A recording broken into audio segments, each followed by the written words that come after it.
ఇది నల్లేరు. దీనికి పువ్వులు కాయలు కూడా ఉన్నాయి.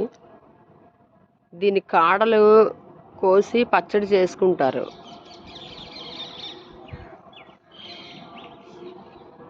ఎముకలకి చాలా మంచిది అంటారు దీన్ని. ఇది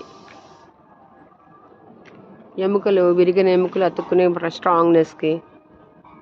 కాకరకాయ దీంట్లోనే కాకరకాయ కొట్టుకోవాల్సిన వచ్చింది. ఇది ఫ్రెంచ్ బచ్చలు.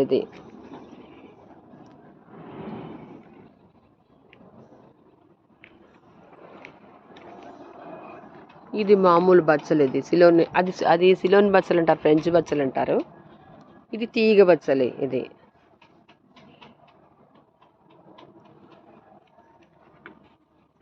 ఇది సిలోన్ బచ్చలి, ఫ్రెంచ్ బచ్చలే.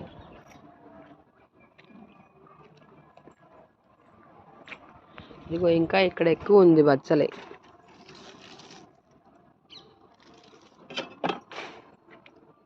ఇది చాలా మంచిది, పప్పులో వేసుకున్న కూర చేసుకున్నా కానీ మోకాళ్ళ దగ్గర గుజ్జు అరిగిపోయిన వాళ్ళకి దానికి ఇది చాలా బాగా పనిచేస్తుంది బచ్చలి.